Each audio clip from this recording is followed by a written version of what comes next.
Vamos a poner el cronómetro. El contexto de pandemia que estamos viviendo y de emergencia en todos los niveles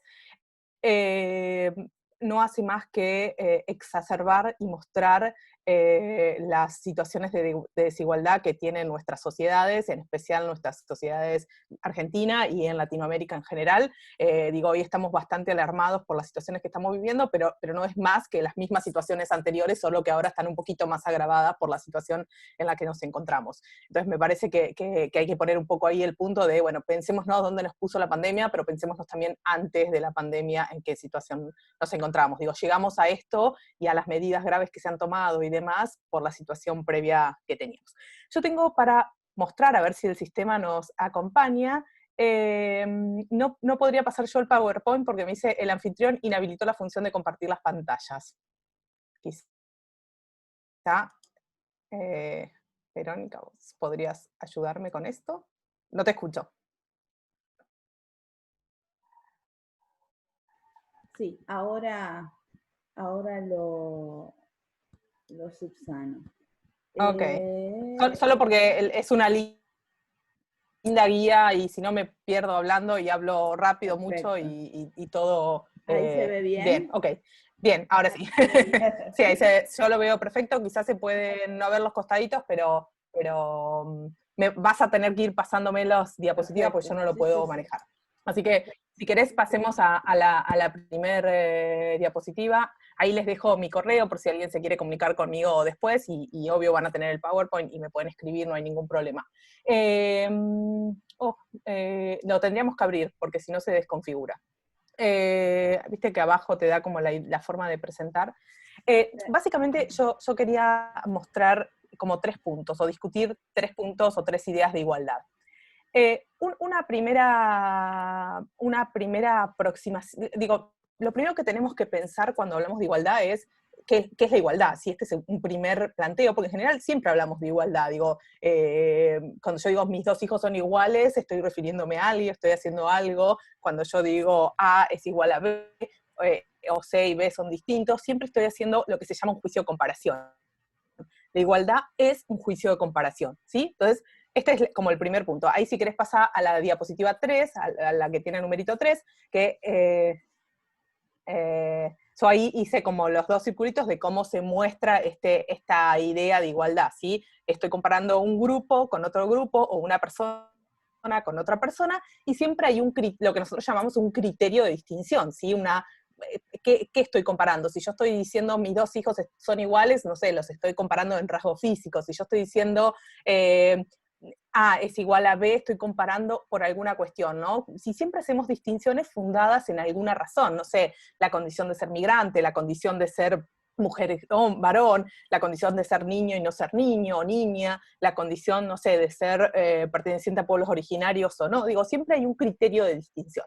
Y con esto yo no estoy diciendo nada más que planteando cómo empezar un análisis de igualdades. La igualdad empieza así, tengo 2 grupos, que los tengo que tener más o menos configurados, y tengo que tener un criterio de distinción. Este es como el primer mapa que nosotros nos tenemos que hacer cuando hablamos de igualdad, ¿sí? Que formarnos este mapita en la cabeza. Después tenemos en nuestra historia jurídica, tenemos como 3 formas de conceptualizar la idea de igualdad. Una es la idea de igualdad formal, que es lo que acá ustedes están viendo ahí medio chanfleado, la idea de igualdad como no discriminación, y la idea de igualdad como no discriminación. Como no sometimiento, perdón, la última. Si querés pasar a la diapositiva 4, y la idea de igualdad formal, que es la primera y más básica idea de igualdad que nosotros tenemos, es la que ha usado la jurisprudencia en mayor medida, y que tiene que ver con la famosa frase que seguramente la habrán estudiado en las facultades de Derecho y que la habrán leído en algún que otro fallo de la Corte, que es la idea de igualdad entre iguales, ¿sí? La Corte ha dicho muchas veces, y ha reiterado por el paso del tiempo, es que la igualdad es el trato igual entre iguales. Bueno, no nos dice nada la igualdad entre iguales, la verdad, porque no nos resuelve ningún problema. La idea de igualdad formal era esta, era el trato igual entre iguales. ¿Cuál es el problema de esta idea de igualdad? Que fue la idea de igualdad que estuvo vigente en Estados Unidos, por ejemplo, mientras se cuando existían las leyes separatistas, en Argentina durante mucho tiempo, es esto, tener dos grupos, y lo importante era que a las personas que pertenecían al grupo A se las trate como A, y a los B se los trate como B. Y acá pongo el ejemplo si quieren, es a las personas del grupo A, pueden ser personas de color, pueden ser personas homosexuales, pueden ser mujeres. Lo importante era que nunca se los trate de la otra manera, como el grupo B. Entonces, ¿cuál es el problema de la idea de igualdad formal? Que es la idea que nosotros hemos y tenemos súper consolidada, es que no indaga, que no da razones de las razones de la distinción. ¿Sí? No se pregunta por qué a la mujer la tratamos de una manera y al hombre la tratamos de otra, o al varón lo tratamos de otra. ¿Por qué a las personas de color las tratamos de una manera y a los blancos los tratamos de otro? Y esto, si ustedes se ponen a indagar, van a ver que aparece en distintos argumentos, siempre está presente esta idea de, bueno, los tratamos los iguales entre iguales. Bueno, el problema de la igualdad formal es que no se pregunta por esas razones de la distinción. Un paso más adelante, ¿podrías pasar a la diapositiva 5 para que tengan más o menos el gráfico y yo pueda ir avanzando? La idea de igualdad como no discriminación, que es una idea que viene a avanzar un poquito en la concepción de igualdad, sí empieza a preguntarse por las razones de la distinción. ¿Sí? Entonces tenemos una primera idea de igualdad formal súper aceptada en la jurisprudencia, que es la igualdad entre iguales. La idea de igualdad como no discriminación empieza a preguntarse por las razones de la distinción. Empieza a preguntarse por qué a las mujeres las tratamos de una manera y a los varones de otra. ¿Por qué a las personas de color? ¿Cuáles son las razones, podríamos decir, que tiene el Estado para tratar en forma distinta a estos grupos de personas? Y empiezo haciendo foco en el Estado. Y la igualdad como no discriminación empieza a decir, no, para que las distinciones sean válidas tienen que ser razonables. Esto es, tienen que ser proporcionales, tienen que ser idóneas. Esto es, si yo tengo una limitación, por ejemplo, al derecho de elegir por parte de las mujeres cuando no estábamos, por ejemplo, posibilitadas a votar, me podría preguntar, ¿sí, por qué le negábamos a las mujeres el voto? ¿Cuáles son las razones, pensémoslo hoy en día, cuáles son las razones por las cuales las mujeres no podían votar?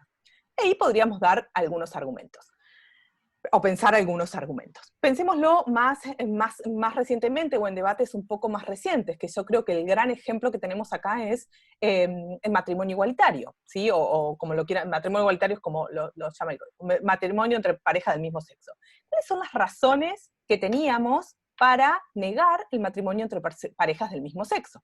Y acá el punto es, las razones, y las razones que tiene que dar el Estado, son razones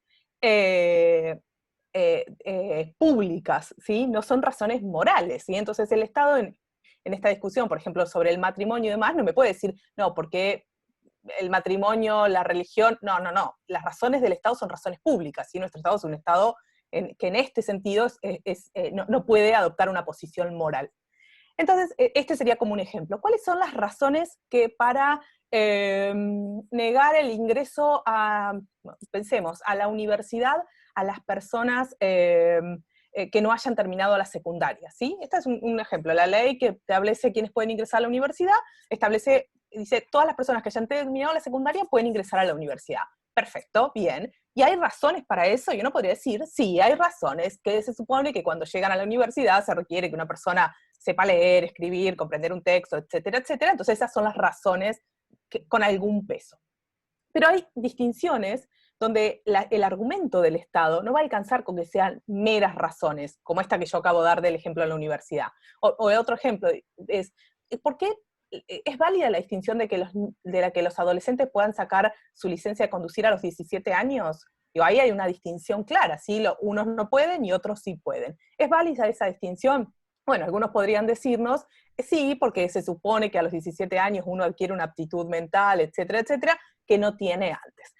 En cambio, hay criterios de distinción que no son válidos y no van a ser válidos, o es muy difícil que sean válidos. Por ejemplo, las distinciones fundadas en la raza, en la orientación sexual, en el género, en la situación, en la condición migratoria. Discúlpame, Liliana, te hice No coanfitriona sé quién me habla porque yo no los veo, pero Verónica, dale. te hice coanfitriona para que puedas Bien. pasar las diapositivas. para que puedas Ok, compartir pantalla. Así puedes ir a tu ritmo. bien, dame un minuto. Ok. Em, ¿Ustedes lo ven ahí Sí, mi sí, pantalla? se ve. Se ve, ¿Ven el mismo cuadrito de igualdad? exacto. Acá, perdón, vemos ahí la idea de igualdad como no discriminación. Gracias. No. Entonces, en esta idea de igualdad como no discriminación empieza a preguntarse entonces por las razones que tiene el Estado para limitar ciertos derechos en función de ciertos criterios de distinción.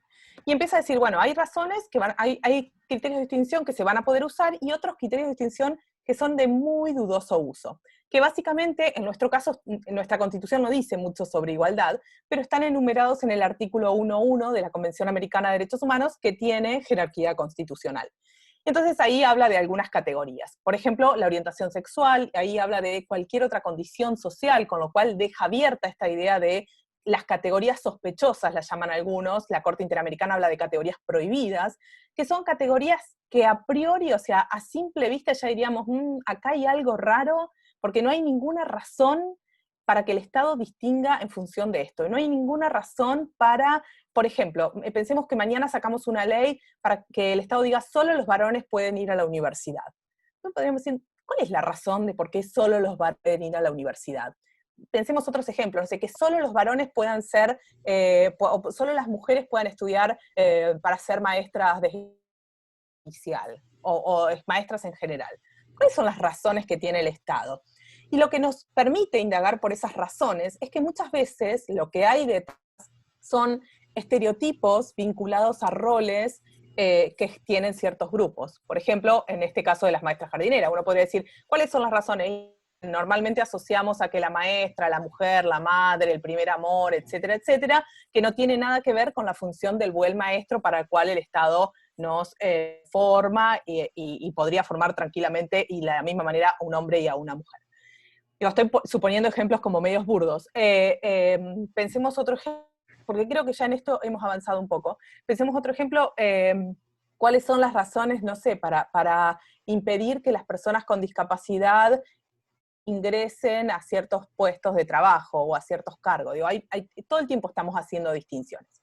Entonces, las categorías sospechosas lo que nos permiten es, nosotros llamamos, y esto en términos probatorios es relevante, invertir la carga de la prueba. Cuando hay una categoría sospechosa en el medio, quien tiene que probar que no es discriminatoria es el Estado. Y esto para los abogados es bastante relevante, porque la carga de la prueba no la tiene quien litiga, sino que la tiene del otro lado. Me tienen que probar que la norma no es inconstitucional, porque la norma se presume, por haber una categoría sospechosa, inconstitucional. Y el Estado lo que tiene que demostrar es interés estatal imperioso. Esto es, que no es que, bueno, quiero lograr algo. No, no, no. Lo que yo quiero lograr es súper necesario y por eso tengo que usar esta categoría y este es el único medio que tengo para lograr ese fin. Entonces, lo que generalmente pasa es que cuando hay una categoría sospechosa en el medio, la norma cae, o el decreto, lo que sea, ¿no? Norma en términos generales. Muy rápidamente, pero es más o menos así. Acá hay un listadito de cómo ha ido avanzando, solo lo puse a título informativo, esta idea de las categorías sospechosas y la inversión de la carga de la prueba en la Corte Interamericana de Derechos Humanos, que han avanzado mucho más. Si nosotros miramos los fallos de la Corte Argentina, lo que nos vamos a encontrar es que no hay muchos donde la Corte se dedique o resuelva en forma exclusiva en términos de igualdad, ¿sí? En general ha sido media reacia para trabajar esos temas, pero sí se ha avanzado un poco más y hay muy buenos estándares en la Corte Interamericana de Derechos Humanos. Entonces yo ahí hice un listadito, si quieres después podemos hablar de cada uno de estos casos, pero iría toda más de la media hora que tengo, que ya se me fue mucho. Entonces, teníamos una idea de igualdad formal que no se preguntaba por las razones de la distinción, una idea de igualdad que empieza a preguntarse por esas razones, y aparte dice, hay categorías que no se van a poder usar, porque desde el vamos no tienen ninguna no tienen ninguna razón para estar ahí. Pero sin embargo, esta idea de igualdad como no discriminación, que parece mucho más novedosa, también tiene algunos problemas. Y los problemas aparecen vinculados con la situación de Y yo doy un ejemplo, porque es más sencillo para mí hacerlo de esta manera, pero pensemos esto, nuestro país, la universidad es pública y gratuita, o sea, todos podemos ingresar sin necesidad de abonar ni de dar nada, solo con el mero requisito, podríamos decir, que después lo podemos discutir si quieren, pero con el mero requisito de haber terminado la escuela secundaria. Entonces, todos podemos ingresar a la universidad. Entonces, yo los invito, y las invito, y les invito a ustedes a pensar, quizá, y ahora quizá el contexto es un poquito diferente, pero pensar quiénes fueron a la universidad ustedes, ¿sí? A quiénes se cruzaron en sus aulas en la carrera en la de Derecho, y podemos pensar en cualquier otra. Y van a ver que los patrones, cuando nosotros pensamos seriamente en eso, los patrones son más o menos los mismos. En general, por ejemplo, estoy segura que casi no se cruzaron a una persona con discapacidad. Hay alguien que está con el micrófono prendido. Estoy segura que casi no se cruzaron a personas con discapacidad dentro de la institución educativa. Digo, yo vivo adentro de la universidad prácticamente, o de la Facultad de Derecho, y digo, puedo decir que entre lo que yo estudié, que hace varios años, y ahora, más o menos seguimos de la misma manera. Y así puedo seguir dando ejemplos. Digo, ¿quiénes ingresan a la universidad? Es raro, por ejemplo, ver en la universidad, y ahora, por eso acá hice la aclaración que el contexto es un poco distinto, personas que vinieran de barrios muy pobres o de barrios muy marginados. En realidad, quienes estaban adentro de la universidad, pese a que sea pública, que no teníamos que pagar nada, era clase media, y yo diría clase media bastante bien, ¿sí? No estaban todos dentro de la universidad. Ahora, de nuevo, a raíz de distintas políticas y de una amplificación de los espacios universitarios, creo que esto se ha reconfigurado, pero aún así podemos pensarlo. Y la idea de igualdad, y ahí uno podría decir, pero no hay un problema de igualdad. Si la ley nos dice que todos pueden ingresar a la universidad, ¿cuál es el problema de igualdad? Y esta es la crítica que se le hace a la idea de igualdad como no discriminación. Básicamente, que hay grupos que han sido históricamente desaventajados, que por más que la ley no lo excluya expresamente, esa ley o esa norma tiene efectos distintos sobre los grupos, ¿sí? Y esto viene a hablarnos de la idea de igualdad como no sometimiento. Es una idea de igualdad mucho más sociológica y no tanta jurídica, que no pone el foco en lo que dice la ley o en lo que dice la norma, sino que pone foco en lo que pasa en los hechos. Doy otro ejemplo. Las mujeres en Argentina podemos elegir y ser elegidas, incluso tenemos una ley de cupo desde el 91, fuimos el movimiento en Argentina por nuestra ley de cupo. Yo los invito y les invito a pensar cuántas cuántas mujeres hay en el Congreso y cómo nos costó entrar al Congreso pese a tener una ley de cupo. Hoy en día seguimos discutiendo si las mujeres tenemos que estar en segundo lugar, si somos suplentes, si no somos suplentes, quién ingresa, quién no ingresa. Digo, esto tiene que ver con la idea de igualdad de hecho. No se trata de una norma que nos impide el ingreso, sino que son las situaciones estructurales que hacen que para nosotros sea muy difícil ingresar a la escuela, a la política, por ejemplo. Lo mismo que con las personas con discapacidad, que yo di el ejemplo, es ¿cuántas personas con discapacidad se cruzaron en la universidad? Digo, y esto no tiene que ver con que una norma le prohíbe a las personas con discapacidad ingresar, sino que las situaciones estructurales, que pueden ser muchas, y ahí te puedo nombrar la educación inicial que tienen las personas con discapacidad segregada, las condiciones edilicias de nuestras ciudades, donde las personas no se pueden mover, bueno, y ahí le podemos sumar muchísimas otras más. Entonces, de esto viene a hablarnos, y sobre esto está pensando la idea de igualdad como no sometimiento, que básicamente nosotros la podríamos encontrar reflejada en el artículo 75, inciso 23, cuando habla de la idea de igualdad de oportunidades. La idea de igualdad de oportunidades pareciera cambiar el foco a esa idea de igualdad entre iguales del artículo 16 de la Constitución Nacional, a esta nueva idea de, bueno, pero no alcanza con que miremos las normas, es necesario que miremos también qué está pasando en los hechos y cómo hay ciertas situaciones de discriminación que no dependen de una norma que diga, bueno, ahora los venezolanos no van a poder trabajar en nuestro país, sino que depende de situaciones de hecho que impiden que ciertos grupos no puedan ejercer esos derechos. Entonces, y esta sería entonces la idea de igualdad como no discriminación, ¿sí? La idea de igualdad como discriminación se le critica esto, que es una idea de igualdad ciega, que no mira lo que está pasando, sino que solo mira a la norma o el acto normativo en cuestión. Y por eso se plantea entonces esta necesidad de ampliar la mirada y ampliar la situación en los hechos, ¿sí? De qué es lo que está pasando. de nuevo, por ejemplo, y pongo un ejemplo mucho más concreto y que va a tener impacto no sabemos cuándo, y es un problema de la clase media más acomodada, pero igual digo, es un buen ejemplo. Pensemos esta situación de aislamiento social que estamos viviendo en este momento. Uno podría decir, la política es neutral, estamos todos aislados. La política no discrimina entre varones y mujeres.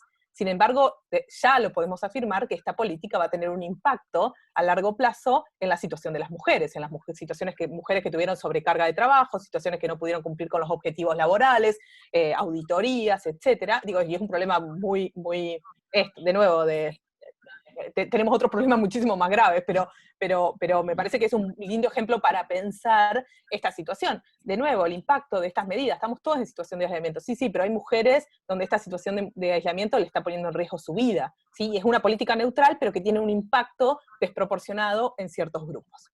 Para no pensar en los niños y niñas, todos están sin educación, sí, bueno, pero los niños que van a la escuela privada, en general, están recibiendo Zoom, materiales educativos, etcétera. Los niños que van a la escuela pública, depende de las jurisdicciones, no están tan contenidos. Entonces, de nuevo, son políticas neutrales, pero que en los hechos y por cómo funcionan las estructuras, tienen impactos diferenciados. Acá, que no se ve muy bien, tomado de ideas de igualdad, sí, y este me parece que es un punto interesante para trabajar, y básicamente creo que es una crítica que viene del lado del feminismo, es cuando nosotros hablamos de esta idea de, por ejemplo, el ejemplo que yo di, bueno, las mujeres no pueden ingresar a la política, y acá nadie está pensando que del otro lado hay un sujeto malo, horroroso, monstruoso, que no quiere que las mujeres ingresen a la política. No se trata de eso, no se trata de mostrar que el otro sujeto es un sujeto malo, simplemente se trata de mostrar que las estructuras impiden que las mujeres ingresen a la política, por muchas cosas, por los horarios en los que se llevan a cabo las reuniones, por los vínculos cómo se generan, por las relaciones previas que se hemos tenido, o sea, hay muchas cosas, pero no tiene que ver con que, digo, del otro lado hay un hombre malo que quiere que las mujeres no ingresen a la política. Pueden existir, no lo estoy discutiendo, pero se trata de las estructuras. Lo mismo respecto de las personas con discapacidad en las universidades. No es que las universidades no quieren personas con discapacidad, pero cómo funciona toda la estructura hace que las personas con discapacidad se vean imposibilitadas muchas veces de acceder a una educación de calidad.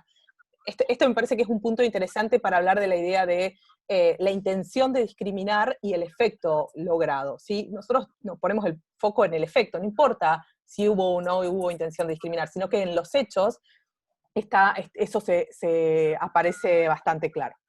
Y el último de los puntos, entonces, me parece como importante para trabajar en temas de igualdad o pensar casos desde la idea de igualdad, que en primer lugar es identificar el grupo y las causas de vulnerabilidad. Esto es súper interesante. Digo, identificar el grupo, cómo está compuesto el grupo. Y a veces el grupo no va a ser todas las mujeres, ni van a ser todos los niños, sino van a ser un poco más reducidos. Identificar la norma o el hecho atacado. Muchas veces no se trata de una norma, sino de situaciones de hecho que se dan y uno las tiene que poder identificar. Y yo creo que acá hay un punto muy importante, y no lo puse en el PowerPoint, pero me parece súper relevante, y a nosotros, a los abogados y abogadas y abogades, nos resulta muy dificultoso, que es la falta de acceso a la información. Muchas veces con lo que nos vamos a encontrar en estos casos es que es muy difícil probar que ciertos grupos están en situación de desventaja y que no ven reconocidos sus derechos por la falta de acceso a información, ¿sí? No sé, digo, por poner un ejemplo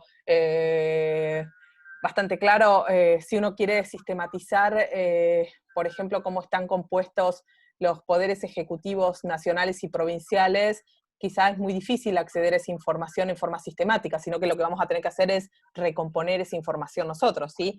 Pienso, como un nuevo ejemplo respecto de las mujeres, es ¿dónde están las mujeres? Y van a ver que si ustedes miran los poderes ejecutivos provinciales, las mujeres están en medias rezagadas, pese a que tenemos ley de cupo, ley de paridad, igualdad, etcétera, las mujeres casi no forman parte de los poderes ejecutivos. Digo, en los ministerios en general tenemos hombres, y hay más ministerios con hombres respecto del tema, ¿sí? El de economía, obvio que la tiene un hombre, porque las mujeres no podemos estar ahí.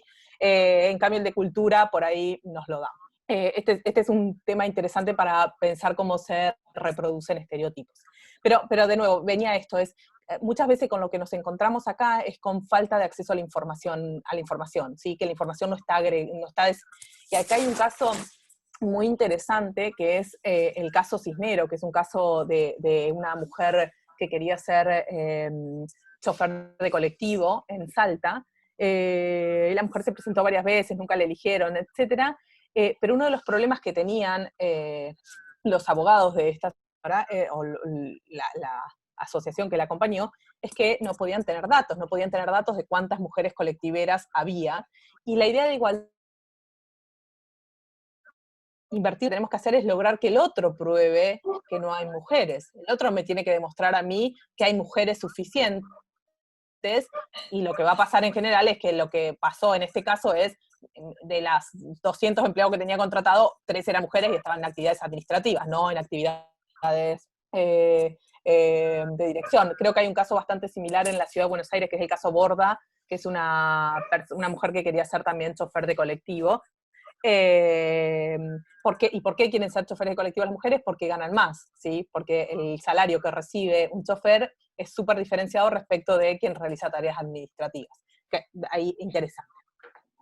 Bueno, y entonces lo primero que tenemos que hacer es identificar el grupo, identificar la norma que vemos atacar, o el hecho, que a veces es complicado de atacar, de identificar, y el grupo y los derechos que han sido afectados. El otro de los puntos que me parece importante es pensar en dónde, en respecto de qué estos grupos han sido desaventajados históricamente. Podría decir, y acá tomo a Fraser, que es mala distribución de recursos, digo, en general han sido negados el acceso a un trabajo digno, etc. Pero también por insuficiente reconocimiento. Acá entra el debate, por ejemplo, de todas las identidades diversas. Esta que no están tan mal. ¿Cree que la pongamos acá? Perdón. Tengo a alguien que está hablando.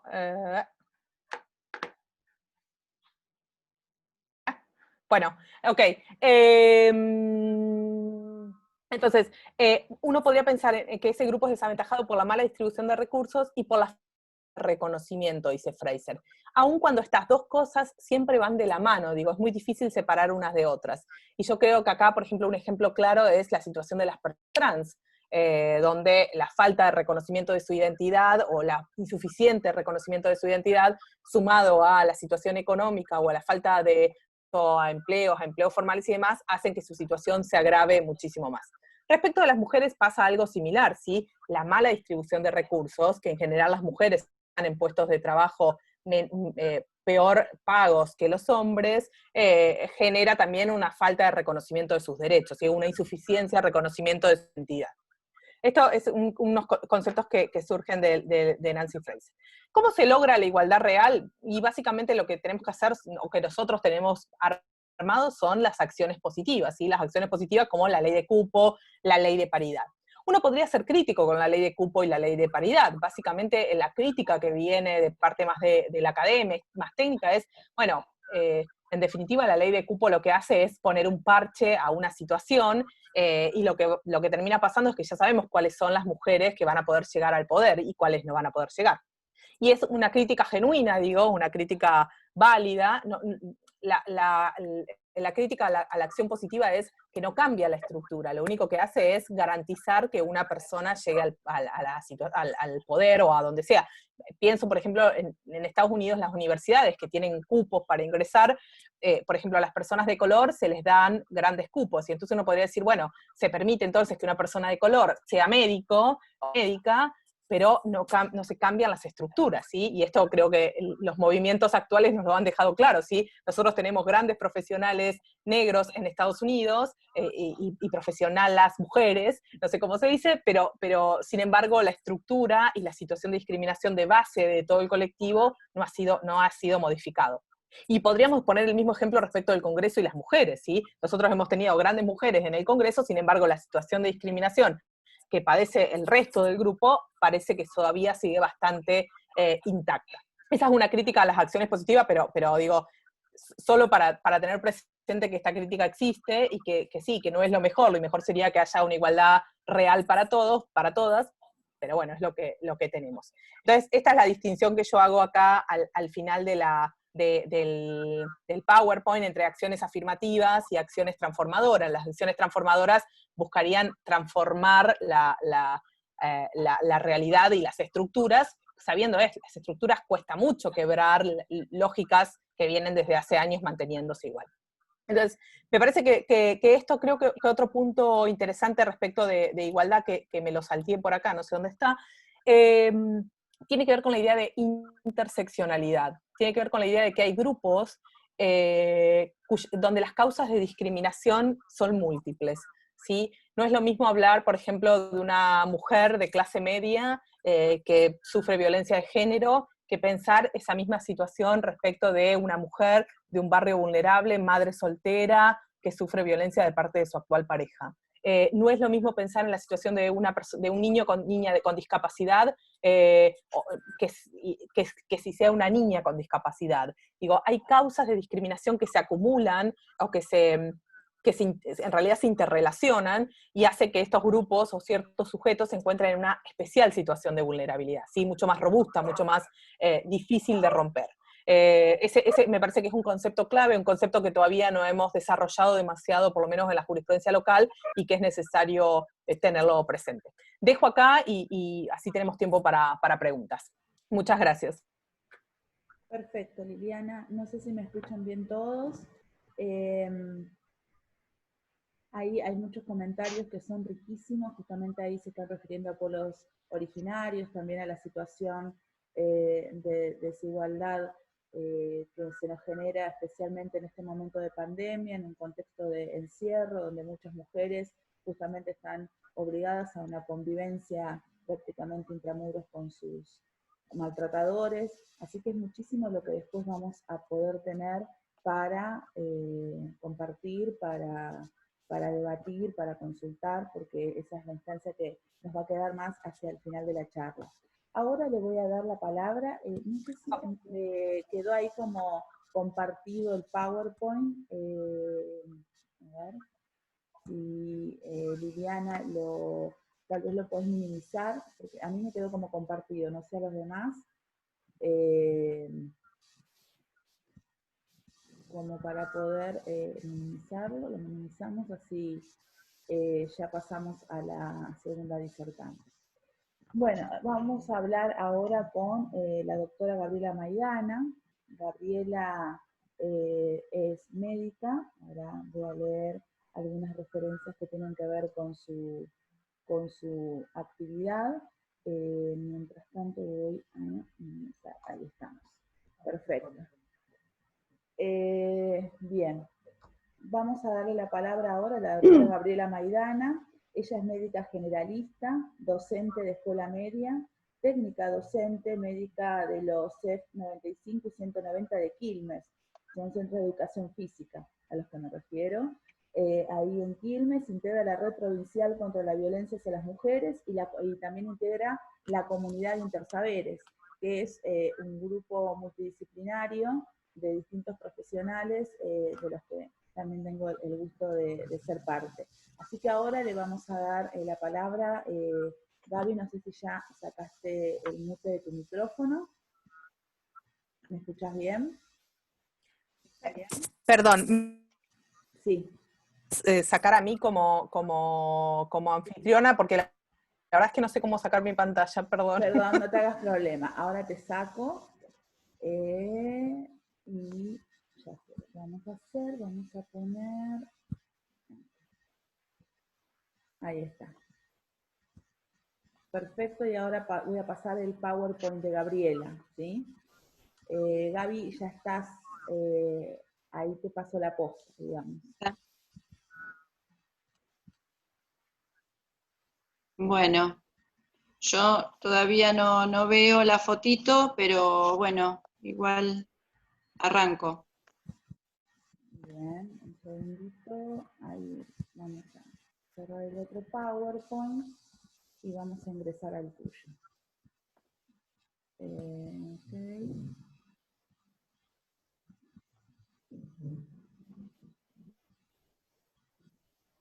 Bien. Si querés ir empezando, Gaby, Bueno, ya ahora voy colocando igual, tu PowerPoint. Sí. Sí. Buenas tardes. Buenas tardes todos. Gracias, Vero, por la invitación, gracias por participar. Bueno, me toca hablar a mí del derecho a la salud y la accesibilidad en estos tiempos de pandemia, en el marco del aislamiento social preventivo y obligatorio. Un poco evaluar cuáles son los cuidados que nos deben ocupar y preocupar y cuáles no podemos postergar, aún en épocas de aislamiento. Recordarles que cada 28 de mayo se conmemora el Día Internacional de Acción por la Salud de la Mujer, entendiendo el derecho de las mujeres a gozar de salud integral en cada etapa de su vida, y entendiendo como salud integral no solamente estar bien físicamente, no solamente la salud biológica, sino todo el marco biológico, psicológico y social, entendiendo eso como salud integral. Bueno, como ustedes saben, en este momento, bueno, ya vamos por el día 83, 84 de aislamiento, y la prioridad en todas las instituciones es, estamos todos alertas a los casos sospechosos, y de ahí que el protocolo se va actualizando permanentemente, depende la cantidad de casos que aparezcan y cómo se presenten, y estamos todos alertas a eso, y todas las instituciones y los servicios están pendientes del COVID. Ahora, de a poco se fueron abriendo todas las interconsultas de todas las especialidades, porque hay cuestiones que no podemos dejar pasar, hay cuestiones que no se puede esperar y que hay que resolver en tiempo y forma, y algunas resolverlas en forma urgente. Más allá de, ahora hay una foto en donde enumero algunas cuestiones que tenemos que tener en cuenta y que debe haber accesibilidad para esas interconsultas. ¿Qué es lo que ocasiona este encierro, este aislamiento, esta sobrecarga de actividades para la mujer en el encierro, el estrés que esto provoca, si tiene que hacer tarea en el hogar, sobrecargar con su trabajo, más las tareas del hogar, y si tiene que salir con el estresazo que implica salir a la calle y volver a la casa pensando que puede traer el COVID y contagiar a la familia, o sea, el temor a enfermarse, y aparte paraliza y da mucho estrés, y compromete muchísimo, despertando o descompensando algunas enfermedades que ya tienen de base. En la próxima fotito, Vero, vamos a hablar un poco del acceso a los servicios de salud sexual y reproductiva. Es fundamental el seguimiento, la orientación de toda mujer que accede al servicio de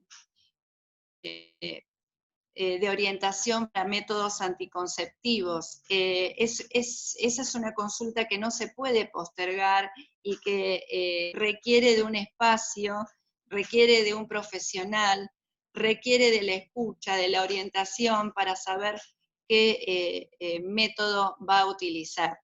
En este momento, estos son servicios que no se suspendieron, pero sí se suspendieron todo aquello que es instrumental, o todo aquello que pueda requerir, en un eventual caso, un quirófano o un anestesista. Entonces, los métodos que actualmente se están utilizando son casi todos, pero por ejemplo, no se están aplicando los DIU, porque, bueno, por una cuestión de cuidados y por la infraestructura de cómo se se está organizando el tema debido a todo lo que sea instrumental y quirúrgico, si no es de emergencia, no se hace. Pero bueno, el acceso al asesoramiento y al suministro de los métodos anticonceptivos, eso hay que resolverlo en tiempo y forma, no se puede esperar. La orientación con respecto a las enfermedades de transmisión sexual. La consulta para hacer diagnóstico o seguimiento de tratamientos de enfermedades de transmisión sexual es un tratamiento y un seguimiento que no debe demorarse, que no puede dejar pasarse, ya que las enfermedades de transmisión sexual pueden traer complicaciones serias, ¿no?, para la mujer. Entonces, son consultas que no deben suspenderse, que deben tomarse, deben hacerse las evaluaciones, ya sea laboratorio, en el caso que haya que hacer colpo, PAP, ecografías, deben hacerse, y si se diagnostica una ITS, debe comenzarse el tratamiento. Hay enfermedades de transmisión sexual que es muy importante frenarla a tiempo y que no se propague, como es el HPV. Hay que recordar que esta es una enfermedad que es fácil de detectar con una colposcopía o con un PAP, y que una vez detectada, dentro, porque puede provocar lesiones que se van a convertir en cáncer en un futuro. Entonces, es una enfermedad que debe detectarse y tratarse inmediatamente. Lo mismo la hepatitis B, lo mismo el HIV. Lo que se puede ver en estos tiempos es, por temor a acercarse al hospital o a los consultorios, la falta de seguimiento y sobre todo la suspensión de tratamiento, con toda la gravedad que esto significa. Sobre todo el HIV, donde en los últimos años se perdió el miedo a la muerte por SIDA, y entonces como que se descuidó un poco el seguimiento de la enfermedad, el hacer test para ver si se contrajo en algún momento HIV, y sobre todo para prevenirlo, para evitarlo. Hay otra sexual que tienen, que subieron los casos muchísimo en los últimos años, como es el herpes, como es la sífilis, que son de tratamiento rapidísimo, que es un tratamiento económico, y que es muy importante detectarla, porque en los últimos años, con el aumento de la CTS y con el aumento de la sífilis, aumentó la sífilis congénita, y eso sí es un cuadro grave para el feto, para el recién nacido, contraer esta ITS durante el embarazo. Pero bueno, para eso se requiere ir al consultorio, tener la consulta adecuada, hacer los estudios pertinentes, laboratorio en el caso de la sífilis, además de observar la lesión que provoca el chancro, e iniciar inmediatamente el tratamiento antibiótico. Eso con respecto a las enfermedades de transmisión sexual. Hay otras que en la mujer produce enfermedades pelvianas inflamatorias, y que esto puede ocasionarle la muerte, un abdomen agudo y la muerte, que es una causa común de consulta en guardia, y que esto debería prevenirse. El acompañamiento de la mujer durante el embarazo. También las obstetras ven que la mujer va menos a la salita o al hospital por temor al COVID, y esto también es muy peligroso. El seguimiento, el control de la mujer en el primer trimestre, en el segundo, en el tercero, el control de presión, el laboratorio, el seguimiento de las probables infecciones urinarias con todas las complicaciones que esto trae, las diabetes gestacionales, digamos, el control durante el embarazo es fundamental. Y este seguimiento y orientación para llegar a un parto normal, sin complicaciones, y para llegar a un parto respetado. También para esto la mujer necesita de la orientación y de la consulta y del diálogo con su obstetra.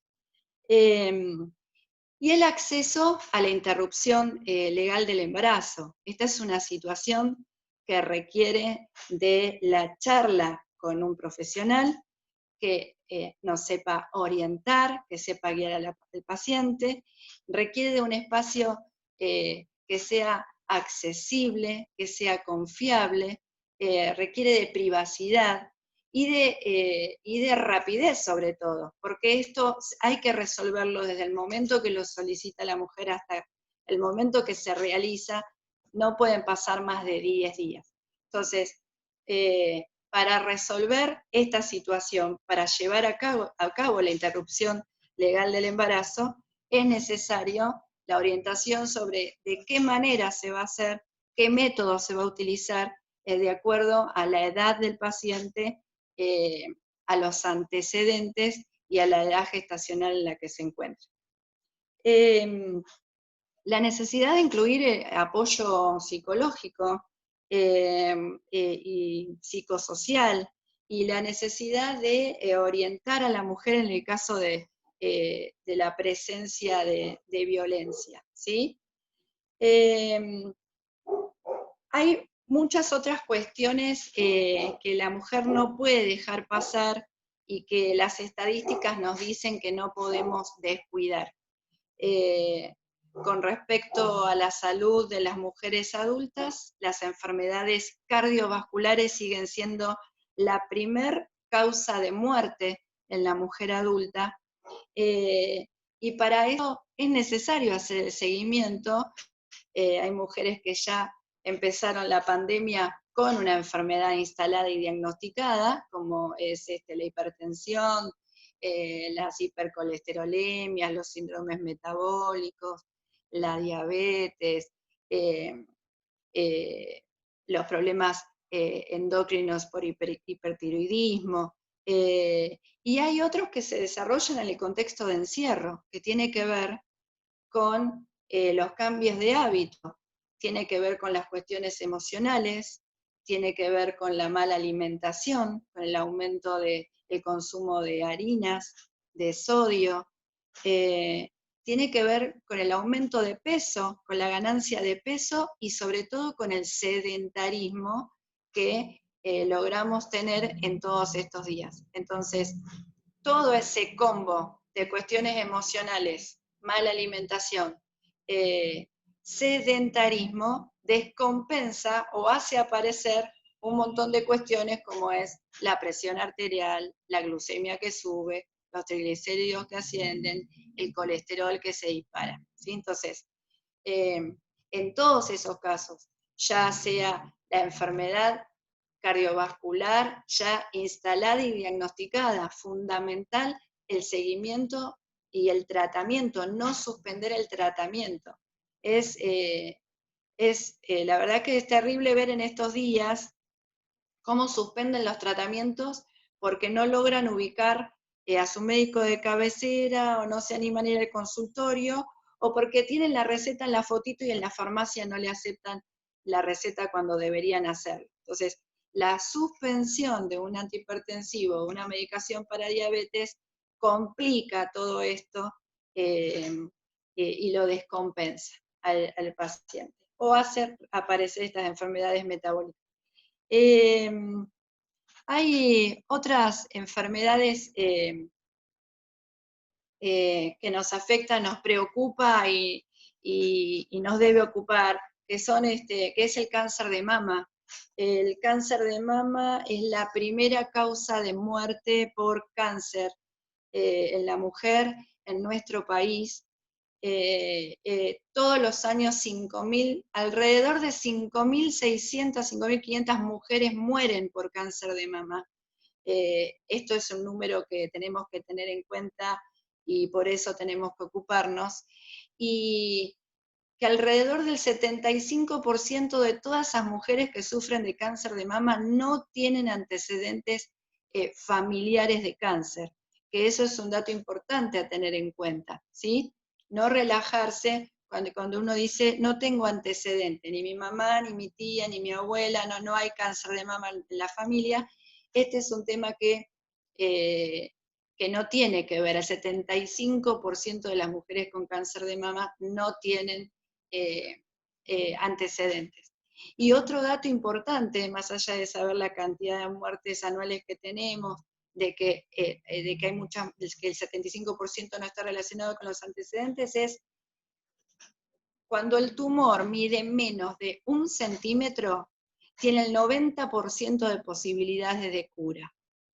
Entonces, ¿qué significa esto? Si bien es fundamental el autoexamen de mama, si bien es muy necesario y se insiste controlar la mama, hacerse el autoexamen frente a un espejo y tocarse toda la mama cuadrante por cuadrante para ver si encuentran algún nódulo que antes no tenían, o si encuentran bultos en las axilas, eso es fundamental, hacer el autoexamen.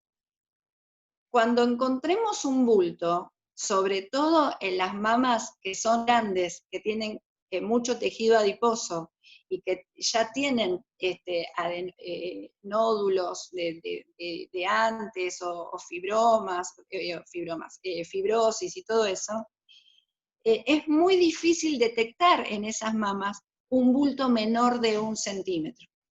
Entonces, ¿qué es lo que sirve para detectar precozmente ese nódulo? Lo único que nos sirve para detectar precozmente el nódulo es hacer la mamografía, ¿sí? Entonces, la única forma de detectar precozmente y así disminuir la mortalidad por cáncer de mama es hacer la mamografía, o en el caso de las chicas adolescentes o mujeres jóvenes que todavía no tuvieron hijos y que quieren preservar las glándulas mamarias para la lactancia, en esos casos la ecografía mamaria bilateral. Entonces, bueno, estos números nos dicen que de esto también tenemos que ocuparnos y que esto no se puede dejar pasar. Hay otras cuestiones también que tienen que ver con lo oncológico, como es el cáncer de colon, que el cáncer de colon se estudia para detectar precozmente después de los 50 años con el estudio de la materia fecal. Se estudia sangre oculta en materia fecal, que es un estudio que no es vivo, ni caro, ni nada. Entonces, si se confirma sangre oculta en materia fecal, esto es para todos, para los varones también, ahí indica la endoscopía, la colonoscopía. Acá sí tiene un papel determinante el antecedente del cáncer de colon familiar, entonces las endoscopías se harán más seguido y antes de los 50 casos, ¿sí? Bueno, todos los casos oncológicos que fueron diagnosticados antes de la pandemia y están en quimio, teóricamente no deberían suspenderse porque es una cuestión de vida o muerte y debería estar asegurada quimios. Bueno, y después hay otros cuadros hay que tener en cuenta que la mujer a los 20 y pico de años o 30 aparecen las enfermedades autoinmunes, entre ellas todas las enfermedades o la gran mayoría de las enfermedades tiroides, hipotiroidismo, los nódulos, bueno, esto también requiere un seguimiento y un tratamiento y no se puede esperar salir del marco de tratamiento para controlar las tiroides o para retomar tratamientos médicos. Esto hay que hacerlo en tiempo y forma. Bueno, igual que con todas las enfermedades autoinmunes. Bueno, eso es, Vero, hasta acá. Perfecto, bien. Bueno, fuimos ahí leyendo diferentes comentarios que dejaban en el chat. La verdad que se nota que hay mucho interés en los que nos acercaron, en las exposiciones que nos acercaron los disertantes.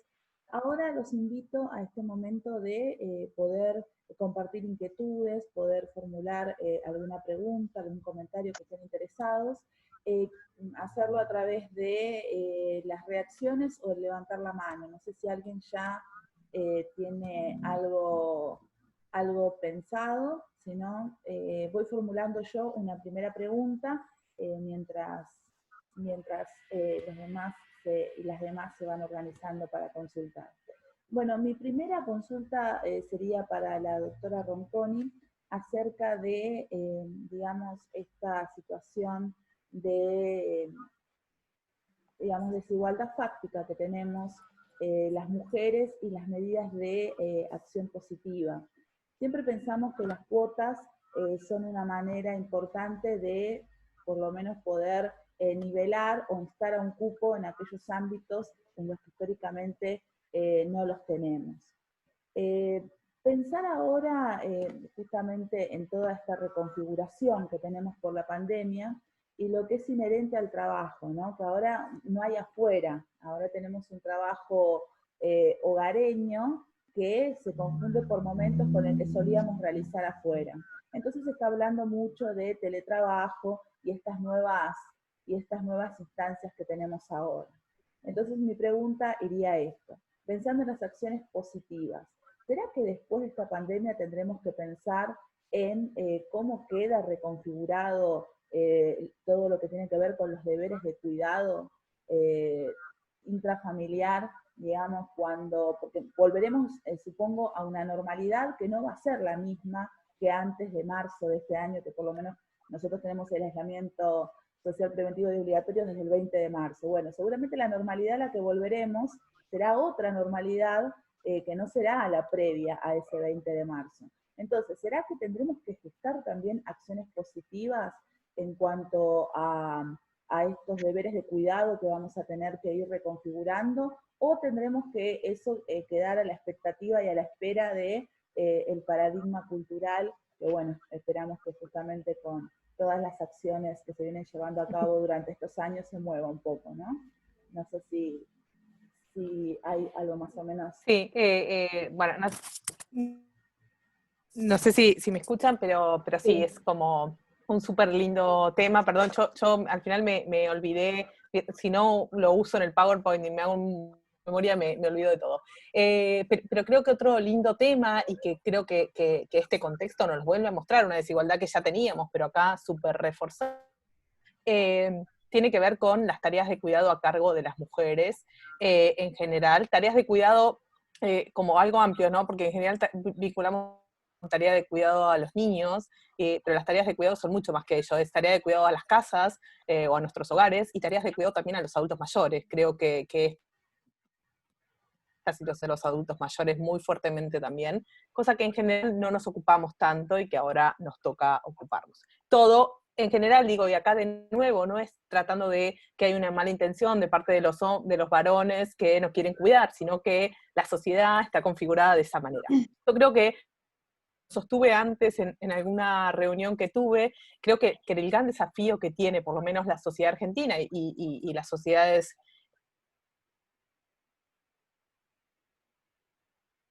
o por lo menos mujer, cambiar las licencias por paternidad y por maternidad, y en general licencias de cuidado, no como están pensadas hoy en la ley de contrato de trabajo, sino como licencias de cuidado un poco más amplias. Yo creo que hasta que nosotros no logremos modificar las licencias de cuidado, la situación de desigualdad de las mujeres va a seguir siendo distinta. Ojalá esta pandemia nos deje eso como resultado. Yo soy un poco negativa. Esta pandemia nos va a dejar como resultado una crisis económica tremenda, que ya la estamos.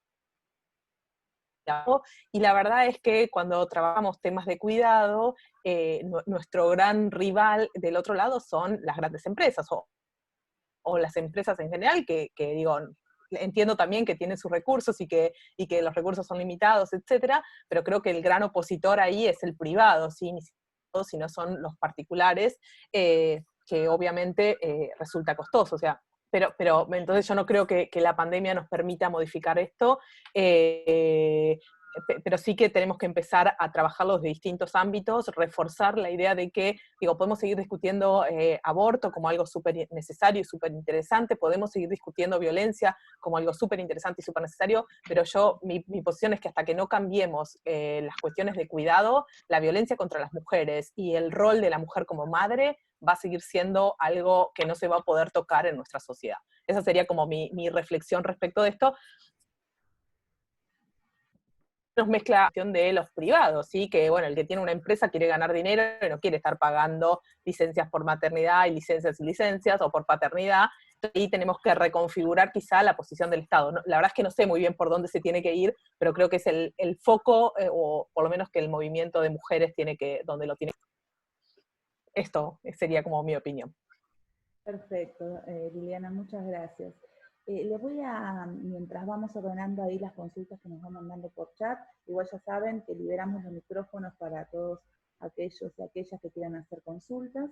Le voy a formular una consulta ahora a la doctora Maidana acerca de cómo están, digamos, ahora organizándose todas las consultas inherentes a interrupción voluntaria del embarazo.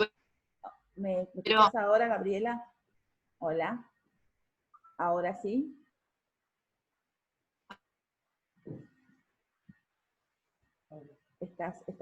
¿Ahora se me escucha bien? Sí. Perfecto. Te quería consultar todo lo que tiene que ver con interrupción voluntaria del embarazo. Las mujeres que hoy están concurriendo a las guardias con una situación, ya sabemos que, bueno, no tenemos legalizada por todas las causales, sino por las ya contempladas en el Código Penal. Pero aquellas mujeres que se están presentando en situaciones, por ejemplo, que necesitan un aborto en razón de salud, estoy pensando en un aborto eugenésico, ¿no? O las situaciones que lamentablemente la justicia sabrán que está respondiendo solamente a cuestiones muy puntuales y urgentes en esta etapa. Con lo cual, ¿qué pasa cuando aparece el caso de una niña que ha sido violada y necesita una interrupción del embarazo? Si antes el trámite lamentablemente era extendido y bueno, a lo largo del país pudimos ver que hemos tenido el caso de niñas forzadas a continuar un embarazo. ¿Cómo se está ahora un poco tratando de sostener esta situación cuando se presenta una mujer en una guardia con la necesidad de interrumpir un embarazo porque es hacerlo o no poder iniciar un tratamiento de quimioterapia? ¿O qué está pasando ahora con las niñas que se presentan con una situación puntual y necesitan, digamos, de una justicia que ya sabemos, como dije antes, que viene trabajando a paso mucho más aletargado? ¿Cuál es digamos, el encuadre que le está dando la medicina de urgencia a esto?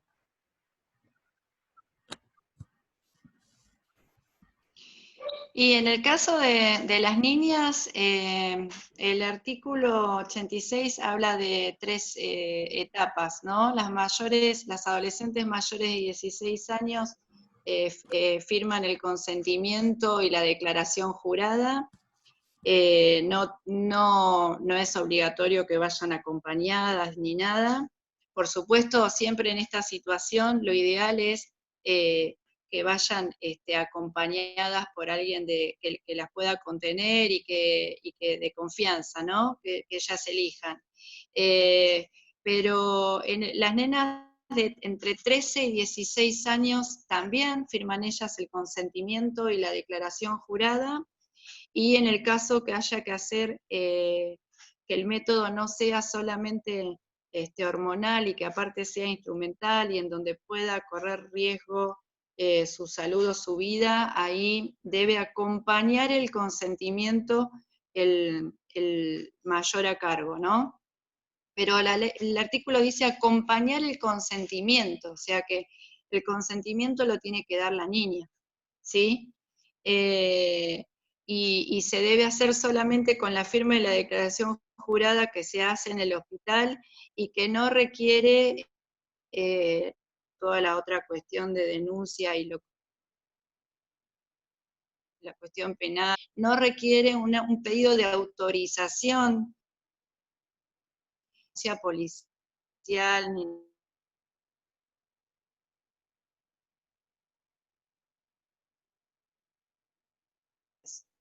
sentimiento inmaduro por los padres.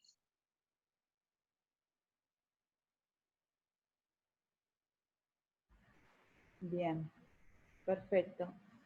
Entendido, Gabriela. Acá en el chat están haciendo alguna No sé. consulta. Hola. Sí. Sí. Y en el caso, perdón, reformulo, y en el caso de las mujeres mayores, porque por ejemplo, nos han llegado información que, por ejemplo, hay partidas de, digamos, misoprostol compradas, adquiridas, en el caso de aquellas mujeres que tengan necesariamente que interrumpir un embarazo y que puedan esgrimir una razón de salud, ¿no? ¿Esto se está haciendo, se está llevando adelante o es algo que... Sí. ¿Sí? Sí, sí, sí, sí. A ver, el acceso a esta consulta es una de las prioridades.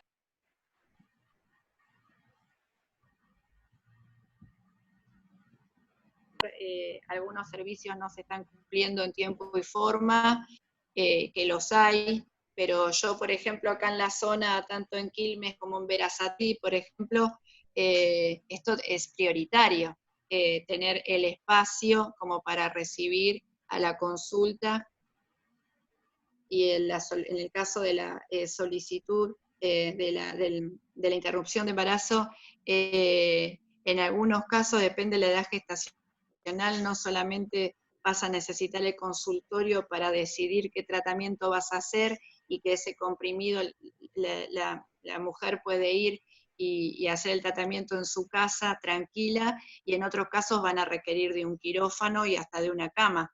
Entonces, eso en casi todos los lugares está garantizado y debería ser así, ¿sí? Pero por esta cuestión de que hay un tiempo para resolver este tema. Son 10 días los que vos tenés para resolver entre la solicitud de la interrupción legal de embarazo y el tratamiento, ¿sí?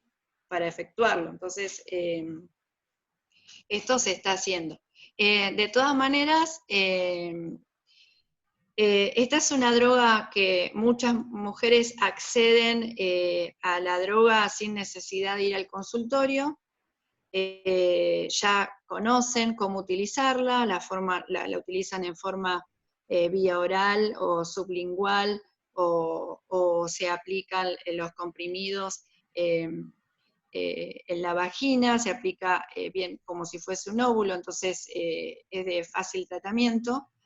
El tema es por qué el seguimiento y por qué la consulta, porque depende de la edad gestacional y los antecedentes de salud que tenga la mujer, probablemente requiera hacer un control de ecografía, de un laboratorio de ir haciendo un seguimiento de su unidad beta para ver si ya no está embarazada o quedan restos de placenta o de endometrio. O sea, hay muchas cosas que hay que hacer un seguimiento para asegurarse que no va a tener complicaciones, de que no va a tener una infección o una hemorragia en algún momento.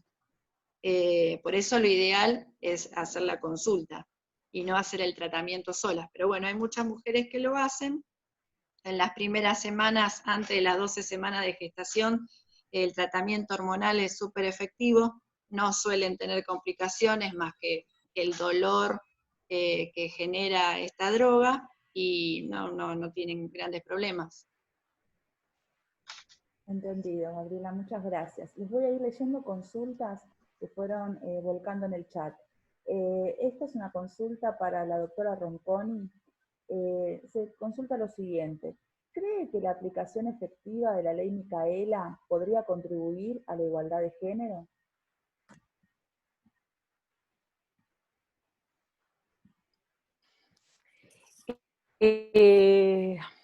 La ley Micaela. Me parece una muy buena ley, la ley esencial.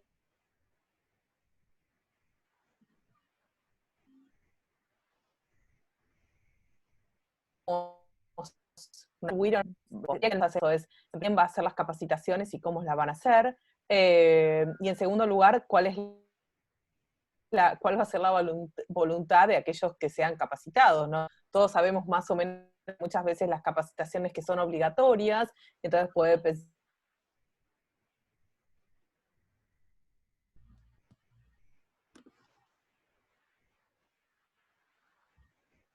funcionan, volvemos a nuestra autos a largo plazo. ¿Sí? No vamos a ver los resultados mañana, pero sí reflejados en un tiempo cuando todos empecemos a formarnos en género, cuando no tenga que haber una capacidad. Pensemos esto, digo, yo lo pienso porque trabajo dando clases en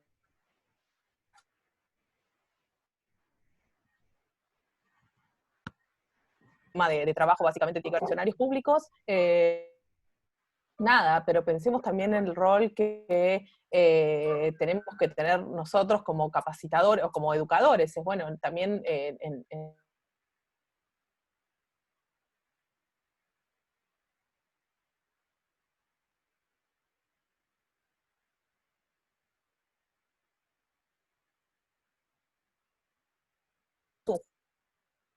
pues,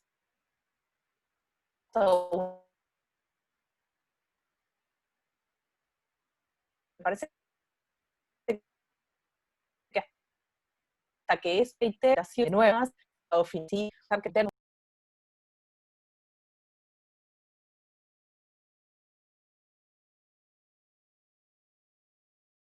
pudimos ocupar el Congreso, pero todavía no. Digo, ni bien ni mal, simplemente de cómo funcionan las estructuras. Y esto es así, todos los mini son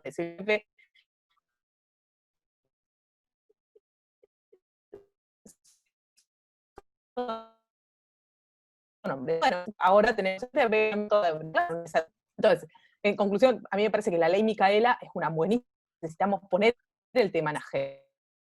Pero no solo, digamos, bueno, que se capaciten los funcionarios públicos. Bueno, no, todos tenemos que asumir el compromiso porque si no, vamos a seguir así por un tiempo más. Esa sería mi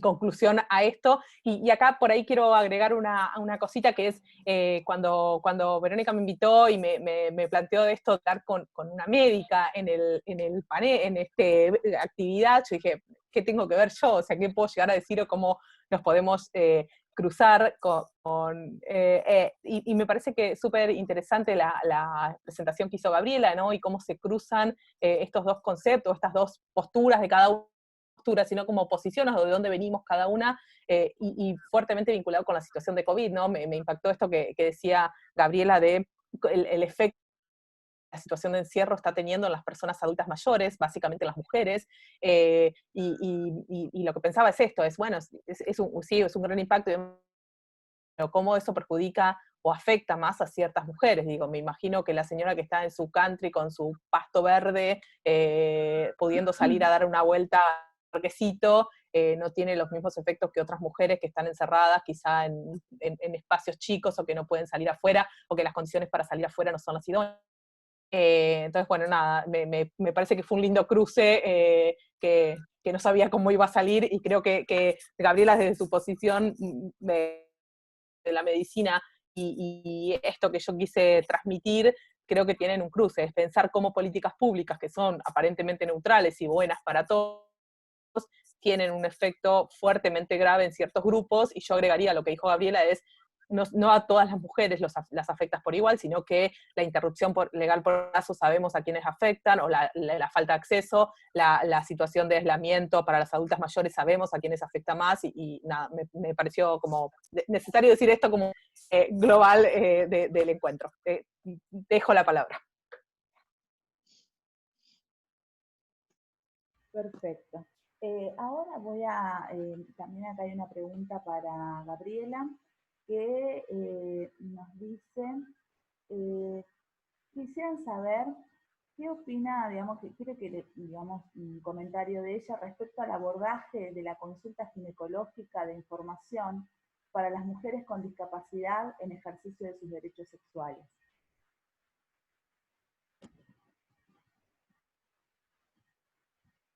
El abordaje ¿Qué opino sobre el abordaje o cómo es el abordaje? ¿Esa es la pregunta? Sí, en realidad sí. En el marco de, bueno, en la consulta con ginecología, igual que hoy estábamos hablando hace un rato para la interrupción legal del embarazo, está contemplado la discapacidad y en este caso el, el- el pedido, el consentimiento, la declaración jurada debe ser tal que otro caso, y en todo caso tener eh, el cuidado de la comunicación, ¿sí?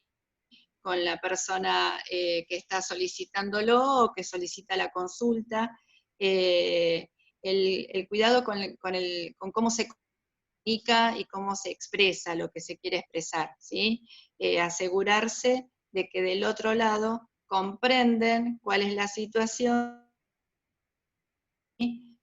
sea cual sea, eh, sea cual sea la consulta.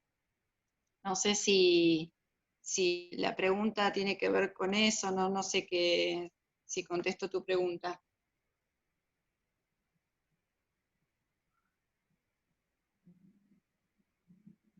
Perdón, ahí está. No sé si la asistente que la formuló querría liberar el micrófono o se da por contestada. María Daniela, ¿querés formular la voz? Me dice que gracias, que está por contestada. Bueno, aprovecho ahora que se trató el tema justamente de discapacidad y derechos reproductivos y derechos sexuales de las mujeres con discapacidad, de las niñas, adolescentes y mujeres con discapacidad. Les cuento, el 26 de junio vamos a hacer una charla al respecto, que va a llamar Discapacidad y Derechos Humanos en Perspectiva de Género.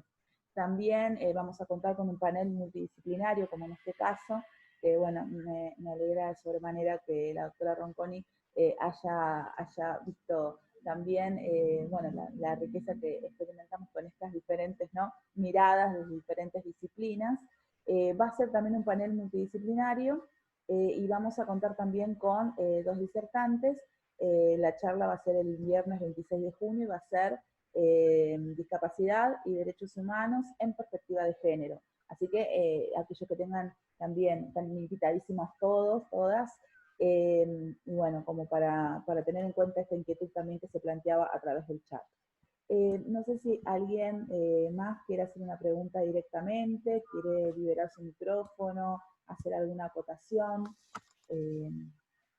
Todavía tenemos algunos minutitos.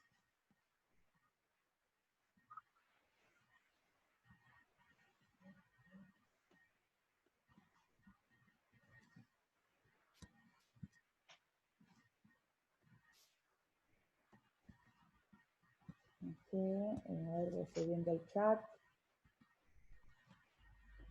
Bueno, por el chat, bueno, hacen alusiones a la necesidad de encontrarnos siempre con un Estado presente, ¿no?, que justamente pueda llevar adelante estas políticas públicas, porque la verdad es que nosotros tenemos una riqueza normativa, pero bueno, nos pasa un poco con aquello que estudiábamos, ¿no?, acerca de la Constitución formal y la Constitución material. Bueno, con la normativa rica que tenemos nos pasa algo parecido. Entonces tenemos una rica normativa que tenemos que lograr hacer carne en la sociedad y realmente darle una implementación desde lo fáctico. Bueno, si nadie más tiene consultas, les agradecemos a las disertantes. La verdad es que a lo largo seguramente no tuvieron oportunidad de leer el chat, pero a lo largo de sus disertaciones fueron haciendo comentarios, reafirmaciones, agradecimientos por todos los saberes que socializaron con nosotros, nosotras. Así que bueno, les agradecemos muchísimo a Gabriela y a Liliana las presentaciones, el material aportado, que como les puse en el chat, les vamos a hacer llegar. Y bueno, este espacio va a seguir promoviendo sus encuentros virtuales. Les agradecemos muchísimo a todos y a todas las asistentes. Tenemos de diferentes Estamos contentos porque están de diferentes institutos y comisiones de nuestro Colegio de Abogados de acá de Matanza, y también tenemos presencia del Colegio de Abogados, por ejemplo, de Mendoza y de otros departamentos judiciales. Así que estamos muy, pero muy agradecidos por la escucha, y bueno, si no hay otro comentario u otra consulta, nos vamos despidiendo. Muchas gracias a todos y a todas por estar presentes, por las preguntas. Y cualquier duda, dejé mi correo en el PowerPoint, así que se pueden comunicar. Perfecto, bueno, muchas gracias. Gracias, hasta luego. Bueno, muchas gracias, buenas tardes.